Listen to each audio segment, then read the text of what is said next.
ನಮಸ್ಕಾರ. 9am big breaking ನ್ಯೂಸ್ಗೆ ಸ್ವಾಗತ. ನಾನು ಪೃಥ್ವಿರಾಜ್ ಹಾರನಹಳ್ಳಿ. ವಿಶ್ವದಲ್ಲಿ ಓಮೈಕ್ರಾನ್ ಅಬ್ಬರ, ಬ್ರಿಟನ್ ಲಾಕ್, ಹಲವೆಡೆ ಕಠಿಣ ರೂಲ್ಸ್, ಭಾರತಕ್ಕೂ ಎಚ್ಚರಿಕೆ ಗಂಟೆ, ಕರ್ನಾಟಕದಲ್ಲೂ ತಲ್ಲಣ. ಸಮುದಾಯಕ್ಕೆ ಹಬ್ತಾ ಇದೆಯಾ ಓಮೈಕ್ರಾನ್ ರೂಪಾಂತರಿ? ಓಮೈಕ್ರಾನ್ ಎಂಟ್ರಿ, ಭಯ ಬೇಡ, ಎಚ್ಚರಿಕೆ ಇರಲಿ.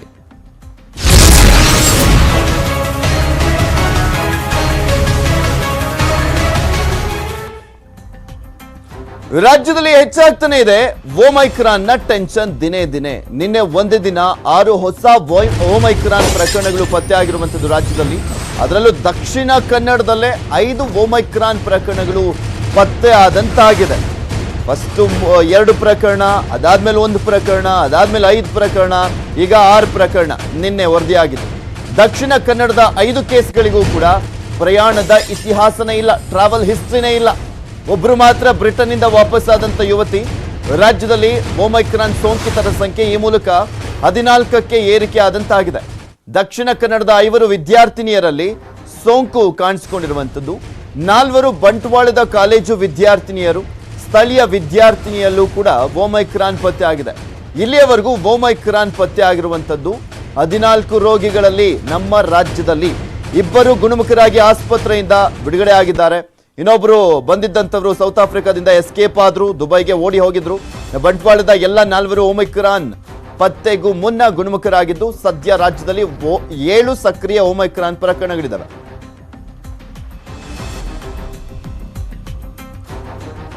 ಓಮೈಕ್ರಾನ್ ವಿಚಾರಕ್ಕೆ ಸಂಬಂಧಪಟ್ಟಂತೆ ನಿಮಗೆ ತೋರಿಸ್ತಾ ಇದ್ವಿ. ನಿನ್ನೆ 6 ಓಮೈಕ್ರಾನ್ ಕೇಸ್ಗಳು ಪತ್ತೆ ಆಗಿರುವಂಥದ್ದು. ಅದರಲ್ಲಿ ದಕ್ಷಿಣ ಕನ್ನಡದಲ್ಲಿ ಆ ಒಂದು ಜಿಲ್ಲೆಯಿಂದ 4 ಇರುವಂತದ್ದು ಗೊತ್ತಾಗಿದೆ. ನವೆಂಬರ್ 21ರಂದು ಇವರ ಸ್ಯಾಂಪಲ್ ಅನ್ನ ಸಂಗ್ರಹ ಮಾಡಲಾಯಿತು. 21ನೇ ತಾರೀಕು ಲೆಕ್ಕ ಹಾಕಿ, ನವೆಂಬರ್ 21ನೇ ತಾರೀಕು ಹೇಳ್ತಾ ಇರೋದು, 1 ತಿಂಗಳ ಹಿಂದೆ. ನವೆಂಬರ್ 22ರಂದು ಕೋವಿಡ್ ಸೋಂಕು ಇರುವಂತದ್ದು ದೃಢ ಆಗುತ್ತೆ. ಅವರ ಕೋವಿಡ್ ಸೋಂಕು ದೃಢ ಆಗ್ತಿದ್ದ ಹಾಗೆ ಜೀನೋಮಿಕ್ ಸೀಕ್ವೆನ್ಸಿಂಗ್ ಕಳಿಸ್ಕೊಡ್ಲಾಗುತ್ತೆ. ನಿನ್ನೆ ಓಮೈಕ್ರಾನ್ ರೂಪಾಂತರಿ ಎಂಬುದು ಪತ್ತೆ ಆಗಿರುವಂತದ್ದು. ಅಂದ್ರೆ ಸೌತ್ ಆಫ್ರಿಕಾದಲ್ಲಿ, ಬೋಟ್ಸ್ವಾನದಲ್ಲಿ ಪತ್ತೆ ಆಗುವಂತ ಸಂದರ್ಭದಲ್ಲಿ ಇಲ್ಲೂ ಕೂಡ ಗೊತ್ತಾಗಿದೆ. ಈ 4 ಈಗ ಚೇತರಿಸಿಕೊಂಡಿದ್ದಾರೆ. ಅವರೆಲ್ಲರೂ ಕೂಡ ಆರೋಗ್ಯವಾಗಿದ್ದಾರೆ. ಹಾಸ್ಟೆಲ್ನಲ್ಲಿ ಐಸೋಲೇಷನ್ ಮಾಡಲಾಗಿದೆ. ಈಗ ಅವರನ್ನ ಆರೋಗ್ಯವಾಗಿದ್ದರೂ ಕೂಡ ಐಸೋಲೇಷನ್ ಮಾಡಲಾಗಿದೆ. ಇನ್ನು ಸ್ವಲ್ಪ ದಿನಗಳ ಕಾಲ ಅವರ ಆರೋಗ್ಯದ ಮೇಲೆ ನಿಗಾ ಇಡಲಾಗಿದೆ. ಮಂಗಳೂರಿನ ಸ್ಥಳೀಯ ಒಂದು ಆಸ್ಪತ್ರೆಯಲ್ಲಿ ಚಿಕಿತ್ಸೆಯನ್ನು ಕೊಡಲಾಗ್ತಿರುವಂತದ್ದು. ಈ 5 ಜನರಿಗೂ ಕೂಡ ಯಾವುದೇ ಟ್ರಾವೆಲ್ ಹಿಸ್ಟ್ರಿ ಇಲ್ಲ ಲೆಕ್ಕ ಹಾಕಿ. ಇದು ಪ್ರಮುಖವಾಗಿ ಆತಂಕವನ್ನ ಸೃಷ್ಟಿ ಮಾಡ್ತಾ ಇರುವಂತದ್ದು. ಸಮುದಾಯಕ್ಕೆ ಹಬ್ತಾ ಇದೆಯಾ ಅನ್ನುವಂತ ಪ್ರಶ್ನೆ ಎದ್ದೇಳುತ್ತೆ. ಬೆಂಗಳೂರಿನಲ್ಲಿ ಓಮೈಕ್ರಾನ್ ಕೇಸ್ ಹೆಚ್ಚಳವಾಗಿರುವಂತದ್ದು. ಸಮುದಾಯಕ್ಕೆ ಹಬ್ತಾ ಇದೆಯಾ ಓಮೈಕ್ರಾನ್ ಅನ್ನುವಂತ ಪ್ರಶ್ನೆ ಇದೆ. ಹಬ್ತಾ ಇದೆಯಾ ಅಥವಾ ಹಬ್ಬಿಟ್ಟಿದೆಯಾ ಅನ್ನುವುದು ಕೂಡ ಸಹಜವಾಗಿ ಕಾಡುವಂತ ಪ್ರಶ್ನೆ. ವಿಶ್ವದ ಮಹಾನಗರಗಳ ಜೊತೆ ಬೆಂಗಳೂರು ನೇರ ಸಂಪರ್ಕವನ್ನು ಹೊಂದಿರುವಂಥದ್ದು. ಯಾಕೆಂದ್ರೆ ಐಟಿ ಬಿಟಿ ಸಿಟಿ ಆಗಿರುವಂತಹ ಹಿನ್ನೆಲೆಯಲ್ಲಿ ಸಾಕಷ್ಟು ಸಂಖ್ಯೆಯಲ್ಲಿ ಲಕ್ಷಾಂತರ ಜನ ಪ್ರತಿ ತಿಂಗಳು ಅಪ್ ಅಂಡ್ ಡೌನ್ ಮಾಡ್ತಾನೆ ಇರ್ತಾರೆ, ಓಡಾಡ್ತಾನೆ ಇರ್ತಾರೆ. ಹೈ ರಿಸ್ಕ್ ದೇಶಗಳಿಂದ ಬೆಂಗಳೂರಿಗೆ ಬರುವವರ ಸಂಖ್ಯೆ ಹೆಚ್ಚಿದೆ. ಸೋಂಕು ಹೆಚ್ಚಿರುವಂಥ ಪ್ರದೇಶಗಳಲ್ಲಿ ಮಾದರಿ ಸಂಗ್ರಹವನ್ನು ಮಾಡಲಾಗ್ತಾ ಇದೆ. ಓಮೈಕ್ರಾನ್ ಹರಡುವಿಕೆಯನ್ನು ತಡಿಲಿಕ್ಕೆ ಕಟ್ಟುನಿಟ್ಟಿನ ಕ್ರಮವನ್ನು ಕೈಗೊಳ್ಳಲಾಗ್ತಾ ಇದೆ. ಈಗಷ್ಟೇ ಜಸ್ಟ್ ಹೇಳ್ತಾ ಇದ್ದೆ, ದಕ್ಷಿಣ ಕನ್ನಡದಲ್ಲಿ ದಕ್ಷಿಣ ಆಫ್ರಿಕಾದ ಮೂಲದ ಓಮೈಕ್ರಾನ್ ಪ್ರಕರಣಗಳು ಪತ್ತೆಯಾಗಿದ್ರ ಬಗ್ಗೆ, ಅದು ಟ್ರಾವೆಲ್ ಹಿಸ್ಟರಿನೇ ಇಲ್ಲದಿರುವಂಥದ್ರ ಬಗ್ಗೆನೂ ಕೂಡ ನೀವು ಗಮನಿಸ್ತಾ ಇದ್ರಿ. ಇದು ಸಹಜವಾದಂಥ ಆತಂಕವನ್ನ ಸೃಷ್ಟಿ ಮಾಡ್ತಾರೆ. ಯಾಕೆಂದ್ರೆ ನಮ್ಮ ರಾಜ್ಯದಲ್ಲಿ ಸಮುದಾಯಕ್ಕೆ ಹರಡ್ಬಿಟ್ಟಿದೆಯಾ, ನಮ್ಮ ರಾಜ್ಯ ಅಂತಲ್ಲ, ನಮ್ಮ ದೇಶದಲ್ಲೇ ಸಮುದಾಯಕ್ಕೆ ಹರಡ್ಬಿಟ್ಟಿದೆಯಾ ಅನ್ನುವಂಥ ಪ್ರಶ್ನೆಗಳು ಕಾಡ್ಲಿಕ್ಕೆ ಶುರು ಆಗ್ಬಿಟ್ಟಿದೆ. ಅಲ್ಲಿ ಸಹ ಕೆಲವು ಸ್ಯಾಂಪಲ್ಗಳನ್ನ ತೆಗೆದು ಅದನ್ನು ಜೀನೋಮಿಕ್ ಸೀಕ್ವೆನ್ಸಿಂಗ್ ಮಾಡಿ ಅದ್ರ ರಿಪೋರ್ಟ್ ಅನ್ನು ನಾವು ಪಾಲಿಕೆ ಪಡ್ಕೋತಾ ಇದೆ. ಯಾವುದಾದ್ರೂ ಪ್ರದೇಶದಲ್ಲಿ ಜಾಸ್ತಿ ಆಗ್ತಾ ಇದ್ರೆ, ಕೊಳಚೆ ನೀರಿನಲ್ಲಿರುವಂತ ಈ ಡೆಲ್ಟಾ ಆಗಲಿ ಯಾವುದೇ ಆಗಲಿ ಕೊರೋನಾ ವೈರಸ್ ಜಾಸ್ತಿ ಆಗ್ತಿದ್ರೆ ನಮಗೆ ಅಟ್ಲೀಸ್ಟ್ ಒಂದು 7 ರಿಂದ 10 ದಿವಸ ಮುಂಚೆ ಗೊತ್ತಾಗ್ತದೆ. ನಾವು ಆ ಪ್ರದೇಶಕ್ಕೆ, ಯಾಕಂದ್ರೆ ಲಕ್ಷಣ ರಹಿತ ವ್ಯಕ್ತಿ ಇನ್ನೊಂದು 10 ದಿವಸ ಆದ್ಮೇಲೆ ಲಕ್ಷಣ ಬಂದು ಆಮೇಲೆ ಪರೀಕ್ಷೆ ಮಾಡಿಸಿ ಆಮೇಲೆ ಏನಾದರೂ ಅಂತ ಗೊತ್ತಾಗೋಕ್ಕೂ ಮುಂಚೆ ನಮ್ಗೆ ಗೊತ್ತಾಗೋದ್ರಿಂದ ನಾವು ಅಂತ ಪ್ರದೇಶಗಳಿಗೆ ನಮ್ಮ ಸಿಬ್ಬಂದಿನ ಕಳಿಸಿ ಅಲ್ಲಿ ಸುತ್ತಮುತ್ತ ಜನಗಳ ಟೆಸ್ಟಿಂಗ್ ಮಾಡೋದಾಗ್ಲಿ, ತಮಗೆ ಗೊತ್ತಿರೋ ಹಾಗೆ ಟಾರ್ಗೆಟೆಡ್ ಟೆಸ್ಟಿಂಗ್ ಅಂತಾರೆ. ಎಲ್ಲಿ ಈಗ ನಮಗೆ ಈಗ ಬೆಂಗಳೂರಲ್ಲಿ ಇವತ್ತಿನ ದಿವಸದ ಪ್ರಕಾರ 102 ಕ್ಲಸ್ಟರ್ಸ್ ಇದೆ. ಅದರಲ್ಲಿ 56 ಅಪಾರ್ಟ್ಮೆಂಟ್ಸ್ ಇದೆ. ಸೊ ನಮ್ಮಲ್ಲಿ ದಿನೇ ದಿನೇ ಕ್ಲಸ್ಟರ್ಗಳು ಕಳೆದೊಂದು ವಾರದಲ್ಲಿ ಸಂಖ್ಯೆ ಜಾಸ್ತಿ ಆಗಿದೆ. ಅದರಲ್ಲೂ ಮಹದೇವಪುರ ವಲಯ, ಬೊಮ್ಮನಹಳ್ಳಿಯಲ್ಲಿ ಸ್ವಲ್ಪ ಜಾಸ್ತಿ ಇದೆ. ಈ ಹಿನ್ನೆಲೆಯಲ್ಲಿ ಅಂತ ಪ್ರದೇಶದಲ್ಲಿ ನಾವು ಟೆಸ್ಟ್ ಜಾಸ್ತಿ ಮಾಡ್ತೀವಿ. ವ್ಯಾಕ್ಸಿನೇಟೆಡ್ ಪೇಷಂಟ್ಸ್ ಬರ್ತಾ ಇದ್ದಾರೆ, RT-PCR ಪಾಸಿಟಿವ್ ಬರ್ತಾರೆ, ಕೇಸಸ್ ಬರ್ತಾ ಇದೆ. 2 ಡೋಸ್ ವ್ಯಾಕ್ಸಿನ್ ತಗೊಂಡಿರೋರು ಪಾಸಿಟಿವ್ ಆಗ್ತಾ ಇದ್ದಾರೆ, ಸಿಂಪ್ಟಮ್ಯಾಟಿಕ್ ಆಗಿ ಅಡ್ಮಿಷನ್ ಆಗ್ತಾ ಇದ್ದಾರೆ. ಸ್ವಲ್ಪ ಸಿವಿಯರ್ ಕೇಸಸ್ 1 ಡೋಸ್ ತಗೊಂಡಿರೋರು ICUಗೆ ಅಡ್ಮಿಷನ್ ಆಗ್ತಾ ಇದ್ದಾರೆ. Severe cases rate of incidence ಕಡಿಮೆ ಇದೆ, ಬಟ್ ಸ್ಟಿಲ್ ಪಾಸಿಟಿವ್ ಕೇಸಸ್ ಬರ್ತಾ ಇದೆ. ಕೋವಿಡ್ ತರನೇ ಅದು ಸ್ಪ್ರೆಡ್ ಆಗೋ ಚಾನ್ಸಸ್ ಇದೆ. ಎನ್ಕ್ಲೋಸ್ ಪ್ಲೇಸಸ್, ಕ್ರೌಡೆಡ್ ಪ್ಲೇಸಸ್, ಅಲ್ಲಿಂದ ಸ್ಪ್ರೆಡ್ ಆಗೋ ಚಾನ್ಸಸ್ ಇದೆ. ಲಾಸ್ಟ್ ಇಯರ್ ಯಾವ ತರ ಕೋವಿಡ್ ಪ್ರೋಟೋಕಾಲ್ ಎಲ್ಲ ಜನಕ್ಕೆ ಅವೇರ್ನೆಸ್ ಇರೋದ್ರಿಂದ big huge gatherings, enclosed places ಅಲ್ಲಿ ಜಾಸ್ತಿ ಜನ ಇರೋದು ಅವಾಯ್ಡ್ ಮಾಡೋದು. ಪೇಷಂಟ್ಸ್ ಯಾರಿಗಾದ್ರೂ ಸಿಂಪ್ಟಮ್ಸ್ ಇದ್ರೆ, ಕೆಮ್ಮು ಜ್ವರ ಇದ್ರೆ ಅವ್ರು ಐಸೋಲೇಟ್ ಮಾಡ್ಕೊಳ್ಳೋದು ಬೆಟರ್.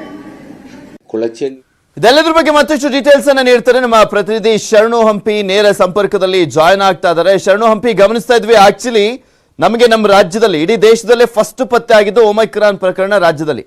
ಒಬ್ರು ವೈದ್ಯರಿಗೆ ಟ್ರಾವೆಲ್ ಹಿಸ್ಟ್ರಿನೇ ಇರಲಿಲ್ಲ, ಆ ಸಂದರ್ಭದಲ್ಲೇ ಕಾಡ್ತಾ ಇತ್ತು ಸಮುದಾಯಕ್ಕೆ ಹಬ್ಬಿಟ್ಟಿದೆಯಾ ಒಮೈಕ್ರಾನ್ ಅನ್ನುವಂಥದ್ದು.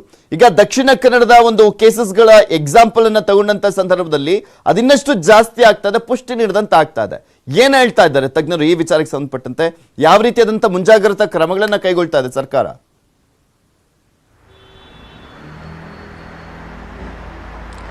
ಪೃಥ್ವಿರಾಜ್, ಒಮೈಕ್ರಾನ್ ಸೌತ್ ಆಫ್ರಿಕಾದಲ್ಲಿ ಯಾವಾಗ ಪತ್ತೆ ಆಯ್ತು, ಸೊ ಆ ಸಂದರ್ಭದಲ್ಲೇ ಭಾರತಕ್ಕೂ ಕೂಡ ಒಮೈಕ್ರಾನ್ ದಾಪುಗಾಲಿಡ್ತಾ ಅನ್ನೋದ್ರ ಬಗ್ಗೆನೂ ಕೂಡ ಅನುಮಾನಗಳಿದೆ. ಈ ಹಿನ್ನೆಲೆಯಲ್ಲಿ ನೋಡೋದಾದ್ರೆ ಒಮೈಕ್ರಾನ್ ಕೇಸಸ್ ಸ್ವಲ್ಪ ತಡವಾಗಿ, ಅಂದ್ರೆ ಬೇರೆ ದೇಶಗಳಿಗೆ ಕಂಪೇರ್ ಮಾಡಿದ್ರೆ, ಸೌತ್ ಆಫ್ರಿಕಾ ಕಂಪೇರ್ ಮಾಡಿದ್ರೆ ನಮ್ಮ ದೇಶದಲ್ಲಿ ಕೇಸಸ್ 1 ತಿಂಗಳ ನಂತರವಷ್ಟೇ ಇಲ್ಲಿ ಪತ್ತೆ ಆಯಿತು. ಕೇಸಸ್ ಸಂಖ್ಯೆ ಈಗಲೂ ಕೂಡ ಬೇರೆ ದೇಶಗಳಿಗೆ ಕಂಪೇರ್ ಮಾಡಿದ್ರೆ ಕಡಿಮೆ ಇದೆ. ಆದರೆ ಸಮುದಾಯಕ್ಕೆ ಹಬ್ಬಿದೆಯಾ ಅನ್ನೋ ಪ್ರಶ್ನೆಗೆ ತಜ್ಞರು ಬಹಳ ರೀತಿಯಾದಂತಹ ಅನುಮಾನಗಳನ್ನ ವ್ಯಕ್ತಪಡಿಸ್ತಾ ಇದ್ದಾರೆ. ಯಾಕಂದ್ರೆ ಈ ಬಗ್ಗೆನೂ ಕೂಡ ಮುಖ್ಯಮಂತ್ರಿಗಳಿಗೂ ಕೂಡ ಕೋವಿಡ್ ತಾಂತ್ರಿಕ ಸಲಹಾ ಸಮಿತಿಯ ಸದಸ್ಯರು ಎಲ್ಲರೂ ಕೂಡ ಮನವಿಯನ್ನು ಕೂಡ ಮಾಡ್ಕೊಂಡಿದ್ರು ಮತ್ತು ಸಾಕಷ್ಟು ಶಿಫಾರಸನ್ನು ಕೂಡ ಮಾಡಿದ್ರು. ಅವೆಲ್ಲವೂ ಕೂಡ ಬಹಳ ಕಟ್ಟುನಿಟ್ಟಿನ ಶಿಫಾರಸುಗಳಾಗಿದ್ವು. ಸೊ ಈ ಹಿನ್ನೆಲೆಯಲ್ಲಿ BBMP ಈಗಾಗಲೇ ಸಮುದಾಯಕ್ಕೆ ಹಬ್ಬಿದೆಯಾ ಅನ್ನೋದ್ರ ಬಗ್ಗೆ ಈಗಾಗಲೇ ಟೆಸ್ಟ್ ಅನ್ನು ಕೂಡ ಮಾಡ್ತಾ ಇದೆ. ಈ ಹಿಂದೆ ಕರೋನಾ 2ನೇ ವೇವ್ ಅಲ್ಲಿ ಇದ್ದಾಗ, ಅಂದ್ರೆ ಡೆಲ್ಟಾ ಪ್ಲಸ್ ಬಂದಾಗ ಯಾವ ರೀತಿಯಾಗಿ ಟೆಸ್ಟ್ ಗಳನ್ನ ಮಾಡಿದ್ರು, ಸಾಮುದಾಯಿಕವಾಗಿ ವಂಶವಾಹಿನಿ ರೀತಿ ಪರೀಕ್ಷೆಗಳನ್ನ ಮಾಡಬೇಕಾಗತ್ತೆ. ಸೊ ಆ ರೀತಿಯಾದಂತಹ ಪರೀಕ್ಷೆಗಳನ್ನ ಈಗಾಗಲೇ BBMP ಮಾಡ್ತಾ ಇದೆ. ಬೆಂಗಳೂರಲ್ಲಿ, ಅದರಲ್ಲೂ ಕೂಡ ಬೊಮ್ಮನಹಳ್ಳಿ, ಮಹದೇವಪುರ ಮತ್ತು ಬೆಂಗಳೂರು ದಕ್ಷಿಣ ವಲಯದಲ್ಲಿ ಈಗಾಗಲೇ ಈ ರೀತಿಯಾದಂತಹ ಟೆಸ್ಟ್ಗಳನ್ನ, ಅಂದ್ರೆ ಆಯಾ ವಲಯದಲ್ಲಿ ಕೇಸಸ್ ಜಾಸ್ತಿ ಎಲ್ಲಿ ಪತ್ತೆ ಆಗ್ತಿದೆಯೋ ಅಲ್ಲಿ ವಂಶವಾಹಿಯಾಗಿ ಟೆಸ್ಟ್ಗಳನ್ನ ಮಾಡ್ತಾ ಇದ್ದಾರೆ. ಅದರ ರಿಪೋರ್ಟ್ ಅನ್ನು ಕೂಡ ಕಳಿಸಿದ್ದಾರೆ. ಇನ್ನೊಂದು ವಾರದಲ್ಲಿ ಆ ಟೆಸ್ಟ್ ನ ವರದಿ ಬರಲಿದೆ. ಸೊ ಈ ಹಿನ್ನೆಲೆಯಲ್ಲಿ ನೋಡೋದಾದ್ರೆ ಸಾಮುದಾಯಿಕವಾಗಿ ಈಗಾಗಲೇ ಒಮೈಕ್ರಾನ್ ಹಬ್ಬಿದೆ ಅನ್ನೋದ್ರ ಬಗ್ಗೆ ಸಾಕಷ್ಟು ಸಾಧ್ಯತೆಗಳನ್ನ ತಜ್ಞರು ಹೇಳ್ತಾ ಇದ್ದಾರೆ. ಸೊ ಇವೆಲ್ಲವುಗಳನ್ನ ಕಂಪೇರ್ ಮಾಡಿದ್ರೆ ಸಾಮುದಾಯಿಕವಾಗಿ ಏನಾದರೂ ಒಂದು ವೇಳೆ ಅದು ಹಬ್ಬಿದ್ದೇ ಆಯ್ತು ಅಂದ್ರೆ ಜನವರಿ 2ನೇ ವಾರದಲ್ಲಿ ಮತ್ತು 3ನೇ ವಾರದಲ್ಲಿ ಕೇಸಸ್ಗಳ ಸಂಖ್ಯೆ ತುಂಬಾ ಹೆಚ್ಚಳ ಆಗುತ್ತೆ. ಆದರೆ ಒಂದು ಬೇರೆ ದೇಶಗಳಿಗೆ ಕಂಪೇರ್ ಮಾಡಿದ್ರೆ ಡೆತ್ ರೇಟ್ ಮತ್ತು ಆಸ್ಪತ್ರೆಗಳಿಗೆ ದಾಖಲಾಗುವವರ ಸಂಖ್ಯೆ ಏನಿದೆ ಬಹಳ ಕಡಿಮೆ ಇದೆ. ಜನರು ಕೂಡ ಈ ಬಗ್ಗೆ ಎಚ್ಚೆತ್ತುಕೊಳ್ಬೇಕಾಗಿದೆ. ಅನಾವಶ್ಯಕವಾಗಿ ಹೊರಗಡೆ ಏನಾದರೂ ಹೋಗ್ಬೇಕಾದ್ರೆ ಇವುಗಳೆಲ್ಲವನ್ನು ಕೂಡ ಮ್ಯಾಕ್ಸಿಮಮ್ ಅವಾಯ್ಡ್ ಮಾಡೋದು ಬಹಳ ಒಳ್ಳೆಯದು. ಪೃಥ್ವಿರಾಜ್, ಓಕೆ, ಥ್ಯಾಂಕ್ ಯು ಶರಣು ಹಂಪಿ ನಿಮ್ಮೆಲ್ಲ ಡೀಟೇಲ್ಸ್ಗಾಗಿ. ಇನ್ನು ದೇಶದಲ್ಲಿ ಒಮೈಕ್ರಾನ್ ಸೋಂಕಿನ ಭಯ ಈ ಬಾರಿಯೂ ಕೂಡ ಹೊಸ ವರ್ಷ ಸಂಭ್ರಮಕ್ಕೆ ಬ್ರೇಕ್ ಬೀಳುವಂತ ಸಾಧ್ಯತೆ ಇದೆ. ಆಚರಣೆಗೆ ಅವಕಾಶ ಕೊಡಬೇಡಿ ಅಂತ ಹೇಳ್ತಾ ಇದ್ದಾರೆ ತಜ್ಞರು. ಕೊಡದಲ್ಲೇ ಇರುವಂತದ್ದೇ ಒಳ್ಳೆಯದು. ಒಂದು ಹೊಸ ವರ್ಷದ ಆಚರಣೆಯಿಂದ ಏನೂ ಆಗಬೇಕಾಗಿಲ್ಲ. ಈ ರೀತಿಯಾಗಿ ಕೇಸಸ್ಗಳು ಜಾಸ್ತಿ ಆಗ್ತಾ ಇರುವಂತ ಸಂದರ್ಭದಲ್ಲಿ ಅಧಿವೇಶನ ಮುಗಿದ ಬಳಿಕ ನ್ಯೂ ಇಯರ್ ಭವಿಷ್ಯ ನಿರ್ಧಾರ ಮಾಡಲಿದ್ದಾರೆ. ಕ್ರಿಸ್ಮಸ್, ಹೊಸ ವರ್ಷ ಆಚರಣೆಗೆ ಷರತ್ತು ಅನ್ವಯ ಆಗುತ್ತೆ. ನಿರ್ಬಂಧಕ್ಕೆ BBMP ತಾಂತ್ರಿಕ ಸಲಹಾ ಸಮಿತಿ ಸಲಹೆಯನ್ನ ಕೊಟ್ಟಿರುವಂಥದ್ದು. ಪಬ್ಬು ಬಾರ್ ಸಂಘಗಳ ಜೊತೆಗೂ ಕೂಡ ಪಾಲಿಕೆ ಮೀಟಿಂಗ್ ಮಾಡಿರುವಂಥದ್ದು. ಅನುಮತಿ ಕೊಡಿ ಅಂತ ಹಲವು ಸಂಘಗಳಿಂದ ಒತ್ತಡ ಬರ್ತಾ ಇದೆ. ಅಧಿವೇಶನ ಮುಗಿದ ಬಳಿಕ ನ್ಯೂ ಇಯರ್ ಬಗ್ಗೆ ನಿರ್ಧಾರವನ್ನ ಮಾಡ್ತೀವಿ ಅಂತ ಸರ್ಕಾರ ಹೇಳ್ತಾ ಇರುವಂಥದ್ದು. ತಾಂತ್ರಿಕ ಸಲಹಾ ಸಮಿತಿಯವರಾಗಿರ್ಬೋದು, ಸಾಕಷ್ಟು ಜನ ತಜ್ಞರಾಗಿರ್ಬೋದು ಸಲಹೆಗಳನ್ನು ನೀಡ್ತಾ ಇದ್ದಾರೆ. ಪಬ್ಬು ಬಾರ್ ಓಪನ್ ಅವಧಿ ಕಡಿತಕ್ಕೆ ಸಲಹೆಯನ್ನು ನೀಡಲಾಗಿದೆ. ಹೊಸ ವರ್ಷ ಹಿಂದಿನ ದಿನ ಅವಧಿ ಕಡಿತಕ್ಕೆ ಸಲಹೆಯನ್ನು ನೀಡಲಾಗಿರುವಂಥದ್ದು. ರಾತ್ರಿ 9 ಗಂಟೆವರೆಗೆ ಮಾತ್ರ ಅವಕಾಶ ಕೊಡಿ. ಸಾಕಷ್ಟು ಜನ ಎಲ್ಲೆಲ್ಲಿ ಸೇರ್ತಾರೆ ಅಲ್ಲಿ ನಿರ್ಬಂಧಗಳನ್ನು ಹಾಕಿದ್ರೆ ಒಳ್ಳೇದು ಅಂತ ಹೇಳ್ತಾ ಇದ್ದಾರೆ. ಇಲ್ಲಿ ಪ್ರಮುಖವಾಗಿ ಕ್ರಿಸ್ಮಸ್ ಹಬ್ಬದಂದು, ಅಂದ್ರೆ ಅವತ್ತಿನಿಂದಲೇ, ಅಂದ್ರೆ ಜನವರಿ 22 ಇಂದ ಡಿಸೆಂಬರ್ 22 ಇಂದ ಜನವರಿ 2ರವರೆಗೆ ಈ ಒಂದು 10-11 ದಿನಗಳವರೆಗೆ ಒಂದು ಕಠಿಣವಾದಂಥ ನಿಯಮಗಳನ್ನ ಜಾರಿಗೆ ತಂದ್ರೆ ಒಂದು ಸ್ವಲ್ಪನಾದ್ರೂ ಆಗಬಹುದಾದಂಥ ಒಂದು ಸ್ವಲ್ಪ ಪ್ರಕರಣಗಳ ಸಂಖ್ಯೆಗಳನ್ನ ತಪ್ಪಿಸಬಹುದು ಅನ್ನುವಂಥದ್ದು ತಾಂತ್ರಿಕ ಸಮಿತಿಯವರ ಒಂದು ಅಡ್ವೈಸ್ ಆಗಿದೆ ಸರ್ಕಾರಕ್ಕೆ. ಸರ್ಕಾರ ಯಾವ ರೀತಿಯಾಗಿ ಇವೆಲ್ಲವನ್ನು ಕೂಡ ಒಪ್ಕೊಳ್ಳುತ್ತೆ ಈ ಒಂದು ಸಲಹೆಗಳನ್ನ ಅನ್ನೋದನ್ನ ಕಾದ್ ನೋಡ್ಬೇಕಾಗಿದೆ. ಮೋಸ್ಟ್ ಪ್ರಾಬಬ್ಲಿ ಅಧಿವೇಶನದ ಸಂದರ್ಭದಲ್ಲೇ ನಿರ್ಧಾರ ಮಾಡ್ತಾರೋ ಅಥವಾ ಅಧಿವೇಶನ ಮುಗಿದ ನಂತರ ನಿರ್ಧಾರ ಮಾಡ್ತಾರೋ ಕಾದ್ ನೋಡ್ಬೇಕಾಗಿದೆ. ಯಾಕೆಂದ್ರೆ ಓಮೈಕ್ರಾನ್ ಪ್ರಕರಣಗಳು ರಾಜ್ಯದಲ್ಲಿ ಇದುವರೆಗೂ 14 ಪ್ರಕರಣಗಳು ವರದಿಯಾದಂತಾಗಿರುವಂತ ಹಿನ್ನೆಲೆಯಲ್ಲಿ ಆತಂಕ ಸಹಜವಾಗಿ ಜಾಸ್ತಿ ಆಗ್ತಾನೆ ಹೋಗ್ತಾ ಇದೆ ರಾಜ್ಯದಲ್ಲಿ. ರಾಜ್ಯ ಮಟ್ಟದ ತಾಂತ್ರಿಕ ಸಲಹಾ ಸಮಿತಿ ಏನಿದೆ ಅದರಲ್ಲಿ ಇದ್ರ ಬಗ್ಗೆ ಚರ್ಚೆ ಆಗಿದೆ ಅಂತ ಮಾಹಿತಿ ಇದೆ. ಈಗಾಗಲೇ ಅವರು ಸಭೆ ನಡೆಸಿ ಈ ಬಗ್ಗೆ ಸರ್ಕಾರಕ್ಕೆ ಪ್ರಸ್ತಾವನೆ ಸಲ್ಲಿಸಿದ್ದಾರೆ ಅಂತಲೂ ನನಗೆ ಬಲ್ಲ ಮೂಲಗಳ ಪ್ರಕಾರ ಮಾಹಿತಿ ಬಂದಿದೆ. ಅದು ಬಂದ ನಂತರ ಪಾಲಿಕೆ ವತಿಯಿಂದ ನಾವು ಯಾವ ರೀತಿ ಕ್ರಮ ಕೈಗೊಳ್ಳಬೇಕಂತ ಮುಖ್ಯ ಆಯುಕ್ತರನ್ನು ಚರ್ಚಿಸಿ ಅವರ ನಿರ್ದೇಶನದ ಮೇರೆಗೆ ಮುಂದಿನ ಆದೇಶನ ನಮ್ಮ ಪಾಲಿಕೆ ವತಿಯಿಂದ ನೀಡುತ್ತೇವೆ. ಈ ಕ್ರಿಸ್ಮಸ್ ಮತ್ತೆ ಈ ನ್ಯೂ ಇಯರ್ ಟೈಮಲ್ಲಿ ಸಾಮಾನ್ಯವಾಗಿ ಪ್ರತಿ ವರ್ಷದಂತೆ ಮುಂದೆ ಕರೋನಾಗೂ ಮುಂಚೆ ಇದ್ದ ವರ್ಷಗಳಂತೆ ಜನ ಸೇರೋದು, ಸಂದಣಿ ಆಗೋದು ಇದೆಲ್ಲ ಸಾಮಾನ್ಯ. ಇದನ್ನು ಈ ಬಾರಿ ಆದಷ್ಟು ಅನಗತ್ಯವಾಗಿ ಎಲ್ಲೂ ಹೋಗದಂತೆ ತಡೆ ಮಾಡಿದ್ರೆ ನಾವು ಇನ್ನೂ ಹೆಚ್ಚಿನ ರೀತಿಯಲ್ಲಿ ಪರಿಣಾಮಕಾರಿಯಾಗಿ ಈ ಕಾಯಿಲೆಯನ್ನು ನಿಯಂತ್ರಿಸಬಹುದು. ಸಾರ್ವಜನಿಕರು ನಮಗೆ ಸಹಕರಿಸಬೇಕು. ಅಲ್ಲದೆ ಅಗತ್ಯ ಇದೆ ಹೋಗಲೇಬೇಕು ಅನ್ನೋ ಪರಿಸ್ಥಿತಿ ಇದ್ದಲ್ಲಿ ಹೋದ್ರೆ ದಯವಿಟ್ಟು ಕೋವಿಡ್ಗೆ ತಗೋಬೇಕಾದ ಎಲ್ಲಾ ಮುಂಜಾಗ್ರತಾ ಕ್ರಮಗಳು, ಮಾಸ್ಕ್ ಧರಿಸೋದು, ಸ್ಯಾನಿಟೈಸರ್ ಉಪಯೋಗಿಸೋದು, ಸಾಮಾಜಿಕ ಅಂತರ ಕಾಪಾಡೋದು, ಈ ಮೂರನ್ನು ದಯವಿಟ್ಟು ಎಲ್ಲರೂ ಪಾಲಿಸಿದ್ದಲ್ಲಿ ಆತಂಕ ಪಡೋ ಇರೋದಿಲ್ಲ. ಬೆಳಗಾವಿಯಲ್ಲಿ ಆಗ್ತಾ ಇರುವಂತ ಗಲಾಟೆಯ ವಿಚಾರಕ್ಕೆ ಸಂಬಂಧಪಟ್ಟಂತೆ ಗಮನಿಸ್ತಾ ಇದ್ದೀರಾ. ಪ್ರಕ್ಷುಬ್ಧ ವಾತಾವರಣ ನಿರ್ಮಾಣವಾಗಿರುವಂತದ್ದು. ನಾಳೆ ಬೆಳಗ್ಗೆವರೆಗೂ ಕೂಡ 144 ಸೆಕ್ಷನ್ ಅಲ್ಲಿ ಜಾರಿಯಲ್ಲಿದೆ. ಮತ್ತು ಒಂದ್ ಕಡೆ ಬೆಂಗಳೂರಿನಲ್ಲಿ ಇವತ್ತು ಬೆಳಗಾವಿ ಚಲೋವನ್ನ ಮಾಡಲಾಗ್ತಾ ಇದೆ. ಬಿಕಾಸ್ ಬೆಳಗಾವಿಯಲ್ಲಿ MVS ನ ಪುಂಡಾಟ ಮಿತಿಮೀರ್ತಾ ಇರುವಂತ ಹಿನ್ನೆಲೆಯಲ್ಲಿ ಬೆಳಗಾವಿ ಚಲೋವನ್ನ ಹಮ್ಮಿಕೊಳ್ಳಲಾಗಿರುವಂತದ್ದು. ಸಾಕಷ್ಟು ಆಕ್ರೋಶ ವ್ಯಕ್ತವಾಗ್ತಾ ಇದೆ. ಅವಾಗಲೇ ಅಷ್ಟೇ ಮುಖ್ಯಮಂತ್ರಿ ಚಂದ್ರು ಅವರನ್ನ ಮಾತನಾಡಿಸ್ತಾ ಇದ್ದೆ. ಅವ್ರು ಹೇಳ್ತಾ ಇದ್ರು, ಮುಖ್ಯಮಂತ್ರಿಗಳು ಇಲ್ಲಿ ಪ್ರಮುಖವಾಗಿ ತಮ್ಮ ಇಚ್ಛಾಶಕ್ತಿಯನ್ನ, ಬದ್ಧತೆಯನ್ನ ಪ್ರದರ್ಶನ ಮಾಡಬೇಕಾಗಿದೆ ಈ ವಿಚಾರದ ಬಗ್ಗೆ ಅಂತ ಹೇಳ್ತಾ ಇದ್ರು. ಬರೀ ಕನ್ನಡ ಪರ ಸಂಘಟನೆಗಳು ಮಾತ್ರ ಅಲ್ಲ, ರಾಜಕೀಯ ನಾಯಕರು ಮಾತ್ರ ಅಲ್ಲ, ಕನ್ನಡ ಅಭಿಮಾನಿಗಳಿಂದ ಅವರ ಫಿಲ್ಮ್ಗಳನ್ನ ಹಿಟ್ ಮಾಡಿಕೊಂಡು ಸಾಕಷ್ಟು ಮೆರಿತಾ ಇದಾರಲ್ಲ, ಹೀರೋಗಳು ಕೂಡ ಈ ಸಂದರ್ಭದಲ್ಲಿ ಬರಬೇಕು, ಅಖಾಡಕ್ಕೆ ಮಾತಾಡಬೇಕು. ಬರೀ ಕನ್ನಡದ ವಿಚಾರಕ್ಕೆ ಸಂಬಂಧಪಟ್ಟಂತೆ ಬರೀ ಮೂವಿಗೋಸ್ಕರ ಹೋರಾಟ ಮಾಡೋದಲ್ಲ ಸ್ವಾಮಿ. ಬನ್ನಿ, ಯಾವ ರೀತಿಯಾಗಿದೆ ನಮ್ಮ ರಾಜ್ಯದಲ್ಲಿ ಪರಿಸ್ಥಿತಿಯನ್ನ ನೋಡಿ. ಬೇರೆ ರಾಜ್ಯದಲ್ಲಿ ಎಲ್ಲಾದ್ರೂ ಆ ಭಾಷೆಗೆ ಸ್ವಲ್ಪ ಮಟ್ಟಿಗೆ, ಅಲ್ಲಿನ ಜನಕ್ಕೆ ಸ್ವಲ್ಪ ಮಟ್ಟಿಗೆ ಏನಾದ್ರೂ ಅನ್ಯಾಯ ಆಗ್ತಾ ಇದೆ, ತೊಂದರೆ ಆಗ್ತಿದೆ ಅಂತ ಬಂದಂತ ಸಂದರ್ಭದಲ್ಲಿ ಅಲ್ಲಿನ ನಟರೆಲ್ಲರೂ, ಇಡೀ ಫಿಲಂ ಇಂಡಸ್ಟ್ರಿ ಬರ್ತಾ ಇತ್ತು. ನಮ್ ಫಿಲಂ ಇಂಡಸ್ಟ್ರಿನ ಹೇಳೋದೇ ಬೇಡ, ಕಾಣಿಸಂಗೆ ಇಲ್ಲ. ಒಬ್ರು ಅದನ್ನೇ ಹೇಳ್ತಾ ಇದ್ರು. ಇದು ನಾನು ಹೇಳಿದ ಮಾತಲ್ಲ, ಮುಖ್ಯಮಂತ್ರಿ ಚಂದ್ರು ಅವರು. ಕಲಾವಿದರು ಬರಬೇಕು, ಮಾತಾಡಬೇಕು, ನಿಂತ್ಕೊಳ್ಳಿ ಬೆಂಬಲಕ್ಕೆ. ಜನರೆಲ್ಲರೂ ಕೂಡ ಒಗ್ಗಟ್ಟಾಗ್ತಾರೆ. ಸರ್ಕಾರ ನಡಗುತ್ತವಾಗ, ಸರ್ಕಾರ ಏನಾದ್ರೂ ಕಠಿಣವಾದಂತ ಕ್ರಮಗಳನ್ನ ಕೈಗೊಳ್ಳಿಕ್ಕೆ ಮುಂದಾಗುತ್ತೆ ಆ ಸಂದರ್ಭದಲ್ಲಿ ಅಂತ ಒತ್ತಾಯವನ್ನು ಮಾಡ್ತಾ ಇದ್ರು. ಈ ಕುರಿತಂತೆ ಮಾತಾಡ್ಲಿಕ್ಕೆ ನಮ್ಮ ಜೊತೆ ಕುರುಬೂರು ಶಾಂತಕುಮಾರ್ ಅವರು ನೇರ ಸಂಪರ್ಕದಲ್ಲಿ ಜಾಯಿನ್ ಆಗ್ತಾ ಇದ್ದಾರೆ. ನಮಸ್ಕಾರ ಸರ್. ನಮಸ್ಕಾರ. ರೈತ ನಾಯಕರು, ಕನ್ನಡ ಪರ ಹೋರಾಟಗಾರರು ಎಲ್ಲರೂ ಕೂಡ ಒಂದೇ. ಕನ್ನಡದ ವಿಚಾರ ಅಂತ ಬಂದಂತ ಸಂದರ್ಭದಲ್ಲಿ, ನಮ್ಮ ಅಸ್ಮಿತೆ ಅಂತ ಬಂದಂತ ಸಂದರ್ಭದಲ್ಲಿ ತಾಳ್ಮೆ ಪರೀಕ್ಷೆಯನ್ನ ಮಾಡುವಂತ ಕೆಲಸವನ್ನ ಮಾಡಲಾಗ್ತಾ ಇದೆ. ಅದು MVS ಪುಂಡರು ಮುಂದುವರಿಸಿರುವಂತದ್ದು. ನಿನ್ನೆ ನೀವು ಕೂಡ ಆ ಒಂದು ಸಭೆಯಲ್ಲಿ ಭಾಗಿಯಾಗಿದ್ರೆ, ಯಾವ ರೀತಿಯಾಗಿದೆ ಮುಂದಿನ ರೂಪರೇಷೆಗಳು?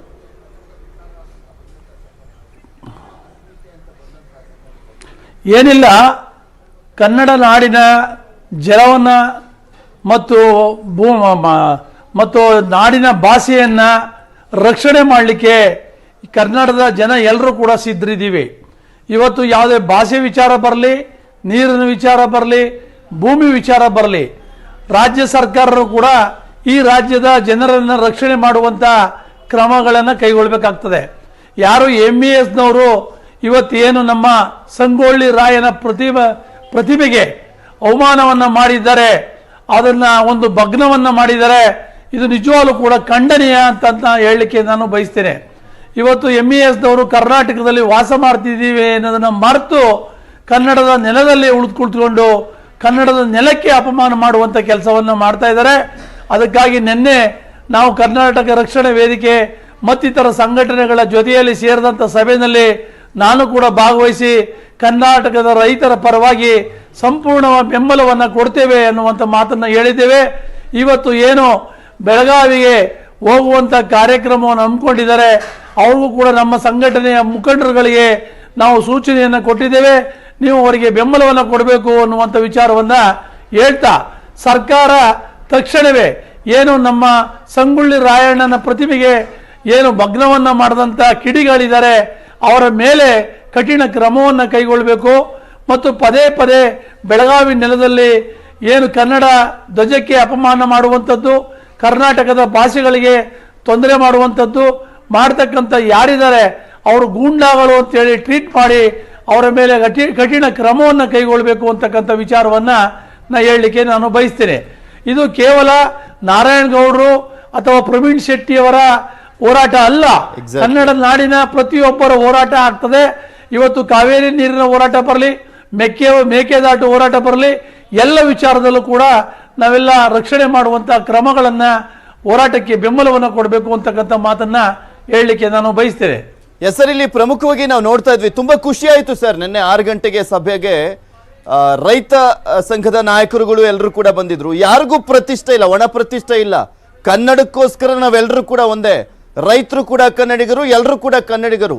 ನಮ್ಮ ನಾಡು ನುಡಿ ವಿಚಾರಕ್ಕೆ ಬಂದಂತ ಸಂದರ್ಭದಲ್ಲಿ ನಮ್ಮ ಒಗ್ಗಟ್ಟಿರುತ್ತೆ ಅನ್ನೋದನ್ನ ತೋರಿಸಿದ್ರಿ. ಬಟ್ ಇಲ್ಲಿ ಪ್ರಮುಖವಾಗಿ ಇನ್ನ ಬೆಂಬಲ ಬೇಕಾಗಿರುವಂಥದ್ದು ಅಂದ್ರೆ ಈ ಪಕ್ಷಗಳದ್ದು ಸರ್, ಪಕ್ಷಗಳ ಹಿತಾಸಕ್ತಿ, ಅವ್ರು ಎಷ್ಟು ಮಟ್ಟಿಗೆ ಕನ್ನಡಿಗರ ಬೆಂಬಲಕ್ಕೆ ನಿಂತಿದ್ದಾರೆ ಅನ್ನುವಂಥದ್ದು ಕೂಡ ಗೊತ್ತಾಗಬೇಕು. ಮಾತಾಡ್ತಾರೆ ಮುಖಂಡರು, ಬಟ್ ಯಾರು ಕೂಡ ಬಂದು ಬೆಂಬಲಕ್ಕೆ ಇಳಿತಾ ಇಲ್ಲ, ಬಂದು ಸಪೋರ್ಟ್ ಮಾಡ್ತಾ ಇಲ್ಲ. ಇದೊಂದು ರಾಜಕೀಯ ಹಿತಾಸಕ್ತಿ, ಇಚ್ಛಾಶಕ್ತಿಯ ಕೊರತೆ ಕಾಣ್ತಾ ಇದೆ ಇಲ್ಲಿ.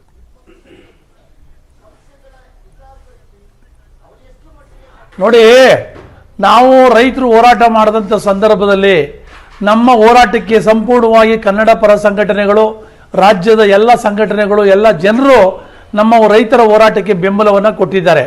ಅದು ನಾವು ನಿಜವಾಗ್ಲೂ ಕೂಡ ಅವರೆಲ್ಲರಿಗೆ ನಮ್ಮ ದೆಹಲಿಯ ಹೋರಾಟದ ವಿಜಯೋತ್ಸವದ ಸಂದರ್ಭದಲ್ಲಿ ಅವರಿಗೆ ಧನ್ಯವಾದವನ್ನು ತಿಳಿಸುವಂಥ ಕೆಲಸ ಕೂಡ ಮಾಡಿದ್ದೇವೆ. ಇದು ಕೇವಲ ರೈತರ ಹೋರಾಟವಲ್ಲ, ಇಡೀ ನಾಡಿನ ಜನರ ಹೋರಾಟ. ಯಾಕೆಂದರೆ ಕರ್ನಾಟಕದ ಕಾವೇರಿ ನೀರಿನ ಹೋರಾಟ ಬಂದಾಗಲೂ ಕೂಡ ಎಲ್ಲರೂ ಸೇರಿ ಒಟ್ಟಾಗಿ ಕೆಲಸವನ್ನು ಮಾಡಿದ್ದೇವೆ.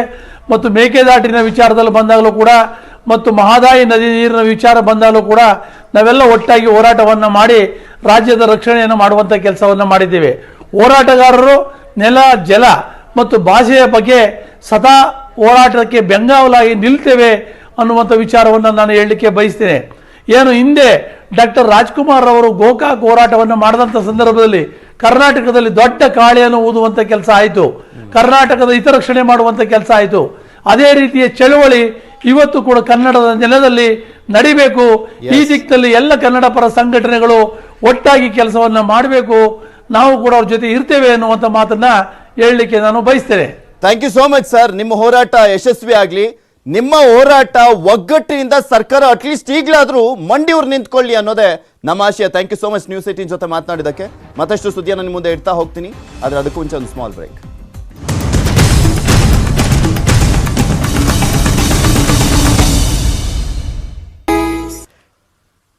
ಕಳೆದ ವರ್ಷ ನ್ಯೂಸ್ 18 ಹಾಗೂ ಬೈಜೂಸ್ ಸೇರಿ ಯಂಗ್ ಜೀನಿಯಸ್ ಎಂಬ ವಿಶೇಷ ಅಭಿಯಾನವನ್ನು ಮಾಡಿತ್ತು. ದೇಶದಾದ್ಯಂತ ಮಕ್ಕಳ ಪ್ರತಿಭೆ ಅನಾವರಣ ಮಾಡಲಿಕ್ಕೆ ವೇದಿಕೆಯನ್ನು ಕೂಡ ಕಲ್ಪಿಸಿಕೊಟ್ಟಿತ್ತು.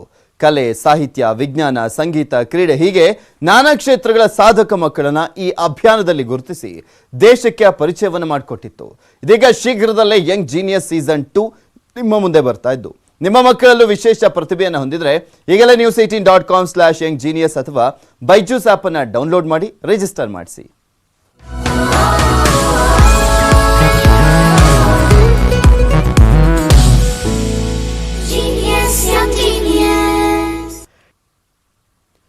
ಇದು ಇವತ್ತಿನ 9am ಬಿಗ್ ಬ್ರೇಕಿಂಗ್ ನ್ಯೂಸ್. ನೋಡ್ತಾ ಇರಿ ನ್ಯೂಸ್ 18 ಕನ್ನಡ. ಜಾಲ ನಮ್ಮದು, ಬಲ ನಿಮ್ಮದು. 2, 3 ಬಿಗ್ ಬ್ರೇಕಿಂಗ್.